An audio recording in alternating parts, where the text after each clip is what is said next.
Hello. Bit of sneaky lip gloss. How you doing? So today I wanted to do a bit of a, I wanted to make a bit of a rant really. And my hair looks funny. I've got these little curly bits here. I've just got one. I wanted to do a little bit of a rant, but because it's, you know, because I'm an astrologer and because I know you guys all come to me for astrology, I wanted to relate it to what's going on. And I was thinking, what does it apply to? And I thought, oh my God, it's so obvious. So let me just start. Well, I'll just let people hop on because people are hopping on.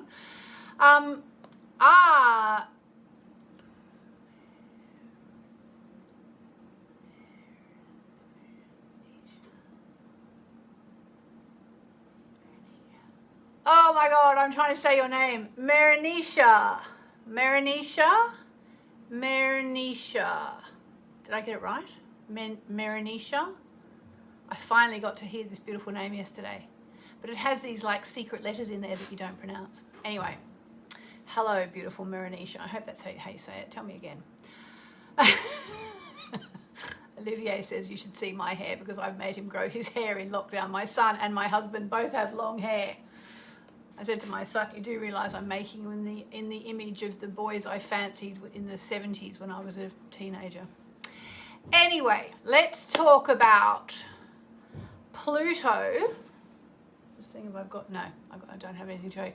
Pluto in Capricorn and sunscreen. Because here in the UK, in the Northern Hemisphere, we just had the solstice all over the world yesterday, and down under it was the winter solstice because they're getting into the depths of winter.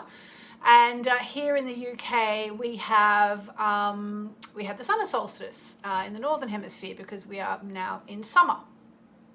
Anyway, so I have been looking for sunscreen for my family, and cut a long story short, we need some really good sunscreen. And I went to the chemist. This does have an astrological angle, okay? So bear with me. I went to the chemist and I said, you know, I just want to get some good sunscreen, you know, just for summer because we're going away, hopefully, touch wood, to the lake again. And, you know, and she said, oh, this is really good. Look at this one. And it's La Roche-Posay, which is a French brand that I know. And I was like, oh, amazing, okay, you know, and she said, it's really good, and I was like, okay, fine. So I got some of that, and it's actually really cool, and it's got, but don't buy it, don't buy it. You shake it, and it's a spray, and it's a really, really, really light spray. And apparently it actually puts a bit of a seal on your face, which I didn't realise. And anyway, so that's all good, and I've been using that for about, I don't know, a week. And I, you know, just give it a quick spray. And then I suddenly, for some reason, I thought, you know what, I just kind of bought that because the lady in the chemist said, yeah, buy this one, it's really good. But I hope it's not like, you know, one of these poisonous ones. So, of course, I went on and I researched it, and it's got two things in it that you don't want to use. One is called something or other PEG-4. I don't know what it is like. It's PEG-4, and you don't want that. And the other one, I can't remember. It's something like oxybenzone or oxybenzete or zite or something or other. And so I worked out that, you know, I looked on the label. These are the two things you don't want to have in your sunscreen because they're poison, basically. They can be carcinogenic, or, I mean, it's going to be fine. I don't think we're in any grave danger, please God, because we used it for about, you know, only a couple of times before I thought to check it. But, you know, now I'm going to chuck it out, so it's a waste of money. And also I'm annoyed with myself because I didn't, you know, think of looking it up in the chemist. And then eventually I went on to ewg.org, which is the website, ewg.org, which is the website where you can find out what's good and what's not. And, you know, and basically it's like they have a scale of EWG certified, and then 1 to 10, 1 being the best. So EWG is the best because it means they've certified and it's really, really good. And then 1 is, you know, it's probably as good as you're going to get in the mass market, up to 10, which is don't touch this with a barge pole. Anyway, and it's about 6 or 7, like it's not good. And so then, I'm getting to the point of this story in a minute. Then I went on the internet, and you know, because I work for myself, I can do things like this, and I spent probably, I would say, an hour and a half, maybe it just felt like an hour and a half, maybe it was actually 45 minutes, I don't know, trying to find sunscreen which doesn't have poison in it, okay? And I eventually narrowed, and comparing it with EWG, and I eventually found Caudalie, which is a brand that I use anyway, and they've got a milk, because I really wanted to get a spray or a milk or a lotion, because my son in particular doesn't like it when it's really thick and it makes you go all like, looks like you put your face in a bowl of flour.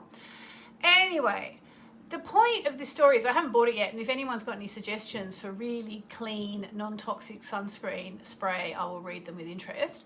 But the point of this story is I said to my husband, like, what the heck? How is it I have to spend an hour and a half going through internet sites trying to work out what's poisonous and what's not? Like, shouldn't this just be clear? Like, we don't sell poison. Hello? Like, how is it that they can sell crap that can cause, I mean, obviously it's not going to cause any birth defects for me, because I'm not having children at this point, any more kids. But, you know, birth defects, cancer, endocrine disruptors, you know, all this absolute crap that they put in these things that everybody just sprays all over themselves and their kids without even thinking. Like, you know, I'm fairly conscious about this, and even I was like, oh yeah, that'd be good, I'll just get that one. You know, it's like, what does the world come to? What does the world come to when we have to literally search for an hour and a half trying to work out which sunscreens on the mass market are not going to poison us and make us unwell? Oh, it's ridiculous. Anyway, so if you want to know the astrology of this, because I was thinking, okay, I really want to rant about this. I know I don't usually get on here and rant, but I really thought this is outrageous. But thinking, okay, I've got to bring the astrology in here, and the astrology is really, really, really clear, actually. And I would say the writing is on the wall for these brands that are putting this crap in their products that people, you know, will just go and buy without thinking. It's Pluto in Capricorn, all right? Pluto in Capricorn. Nuria, if you have some sunscreen for me that you recommend, let me know. The person who said Jason's, I've got Jason's, but it's really thick. And when you put it on, you're kind of white. So my son doesn't like being white when he goes to school. I want something I can just put on that fades in. Anyway, Pluto is actually the planet that purges. And it detoxifies and it explodes things, right? And right now, and for the past, I think since, don't quote me, but I'm pretty sure it was 2012. You know, I'm not good with dates off the top of my head, but I'm pretty sure it was 2012. It might have been 2008. Oh no, hang on, maybe it was 2008. I think it was 2008. Because I remember going to a Pluto moves into Capricorn ceremony, and it was definitely not 2012. I think it was 2008. Pluto moved into Capricorn. Please correct me in the comments if you know that that's incorrect. I'm not good with dates. I just can't remember them. It's just not my thing. Anyway, I think it was 2008. Pluto moved into Capricorn. It was a long time ago. It's going to stay there for a lot longer as well. Well, actually, till 2023. Long story short, Pluto has been in the sign of Capricorn, which is business, okay? Capricorn is business. It's government, institutions, among other things, it's business. So you've got the exploding detoxification planet Pluto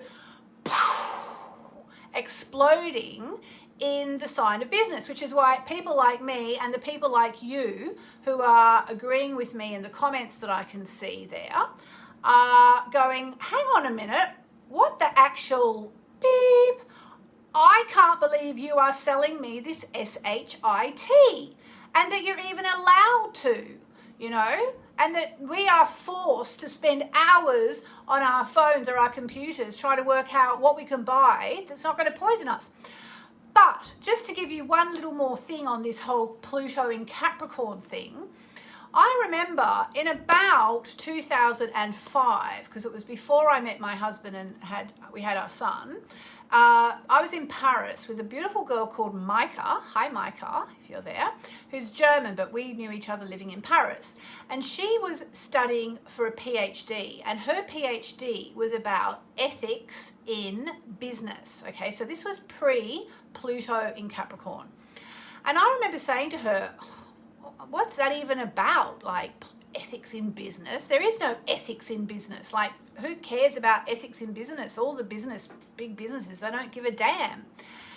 And she said, yes, but in the future, this is going to change. And I was like, okay, well, if you say so, Micah, that's interesting. And she was writing her PhD about ethics in business. And I was like, well, not really sure. It doesn't seem to be much ethics in business as far as I can see. But then what we've seen since then is a massive, massive transformation. And by the way, transformation is another Pluto word. As Pluto has moved through Capricorn, the sign of business and big business, we've seen things like companies like Google and Facebook, and I'm even thinking of smaller companies like Starbucks, you know, who've been held to account by people. Held to account and said, why are you not paying your taxes? Why are you not paying your taxes? And there are even companies now, and I think Starbucks is one of them, or it might be in the UK, I think it might be Cafe Nero, which is a coffee shop chain, who actually, despite this loophole in the law where they actually, because of the company laws all being, you know, fudged to help all the companies, even though they don't have to pay certain amounts of taxes, they actually pay them because their customers were basically like, well, if you don't do it, we're going to boycott you. So this is where we've seen the beginning of Capricorn, Pluto in Capricorn, where companies are actually starting to be held accountable. They're paying more of the taxes like they should. And I think what we've got here now is, you know, people starting to get mad as hell and not going to take it anymore about the fact that you can put poison in the products that we put on our skin. For example, okay, so there you go. That was my little rant for the day. That was my little rant for the day. So I think these times are changing, and I think they need to bloody well change, and we all need to vote with our wallets. You know, we all need to not buy the stuff that's got the crap in it. I mean, like apparently with sunscreen, you should buy mineral sunscreen. Okay, I've always been a bit confused about that, but mineral sunscreen, yeah, you put this stuff on your skin, it goes straight into your effing bloodstream. You know, I've been talking about parabens for about 12 years now, or maybe 14, because yeah, it was when my son was first born, and I caught something on morning television about parabens and phthalates in nappy creams, which I'm really glad I did. Yeah. So Anita is saying, I should have seen this coming. What about the jab? Okay, let me tell you about the jab, Anita, and anyone else who's wondering, because I'm double vaccinated. I will tell you, I didn't want the vaccination. I said to my husband like 3 days ago, we were sitting on the couch, and I said, I know you think that I got the vaccination because I was scared of coronavirus, because I had a friend who ended up in hospital for 3 days and nearly died, gasping for air. But I said, I didn't get the vaccination for me. And he's like, yes, you did. I said, I didn't. I literally swear to God, I didn't. I got the vaccination because people whose opinions I really respect said, Yasmin, the only way out of this mess is to get vaccinated. And as a girlfriend said to me the other day, because she felt the same way, I literally nearly ran out of the vaccination centre. I did not want to get the vaccination. My son will get the vaccination over my dead body. You know, I mean, unless we literally can't travel. But I thought, you know what? I've had my kids. I've had a great life to date, you know. And I'm willing, you know, people I trust are saying it's okay.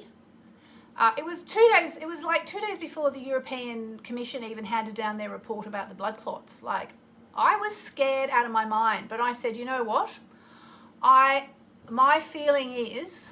intuitive feeling is that the only way that we're going to get out of this effing bloody pandemic situation without more people dying and without my son and all those kids spending the next 2 or 3 years of their life in the house with us, oldies, as my friend said, who was it I was speaking to the other day? Oh, my friend Annie that I went to see just outside of Bath. She said she didn't want it either. She said, for me, it was I took one for the team, and that's how I feel about the vaccination. I took one for the team. So please don't criticize me. I didn't want it. I know it's not 100% sure that it's not going to do something and we're all going to turn blue and grow a second head in the future. I know. But, you know, at one point you have to take one for the team. You know, and that's what I did. So don't criticize me. And if you're rude to me, I'll block you and delete you because I've had enough of this. Everybody's allowed to make their own choice, and that was my choice, and they were my reasons. All right? I'm not joking. That pisses me off. There you go. All right, so I think on that note, I've had a lot of people telling me that I don't have the right to make my own decisions. I made my decision. I have to stand by it. You know, and if it turns out that my head drops off and my body falls apart and I explode because I had the vaccination, they were my reasons. Now, does that mean, my husband has said all the way, I'm really ranting today. My husband has said all the way through the pandemic, there are risks that you have to take and there are risks that you don't have to take. So for example, you know, you have to, Louis, my son, has to go to school. We don't, that's, you know, a given. I don't know, like we used to say with restaurants, you know, you don't have to go to a restaurant. When it was before, when it was a bit more dangerous, and now we go to restaurants. But, you know, the first, you don't have to go to restaurants. That's a risk you don't have to take. So we've always said there are risks you have to take and there are risks you don't have to take. And I felt that the vaccination was a risk I had to take. And quite honestly, given that I seem to have survived, well, I definitely survived the first one, and then if you survive the first one, you're much more likely to not you know, to survive the second one. And basically everybody said most people are fine. You know, it's like, anyway, I don't want to get into it, but the second one I was honestly much keener. I was like, right, there you go, inject me now, because I want to be as protected as I can from this bloody thing. I want the children as well. It's for the kids. I said to my husband, it's for the world, but it's also for the children. They can't spend the rest of their days, you know, their teenage years in a house. So there you go. Anyway, that aside, we should all not be having to research for an hour and a half to find, you know, makeup, cosmetics, products, sunscreen. That's poisonous. Anyway, that was my rant for the day. I could go on and on. I could go on about makeup. I've chucked out all my bad makeup. Yes, live and let live. Everyone make their own decision. Nobody make anyone feel bad. You know, I could say, well, the vaccination lowers transmission by 50%. You're 50% less likely to give the virus to someone it's going to kill them. You know, like, but I won't say that. Debbie, you're having your second shot. On my first shot, I literally nearly ran out screaming because I was frightened. And my second shot, I was like, here, quickly, get it into me. I'm ready. I want to stop this. I can't take it anymore. So there you go. The seal was broken. Anyway, Capricorn, Pluto in Capricorn. Pluto in Capricorn. Just think about it. Think about ethics in business, what it's going to mean for the world. Think about voting with your wallet and supporting the companies that aren't putting crap in their stuff. And let's all love each other. All right? All right, gorgeous people. Thank you for letting me rant. Sending you lots of love.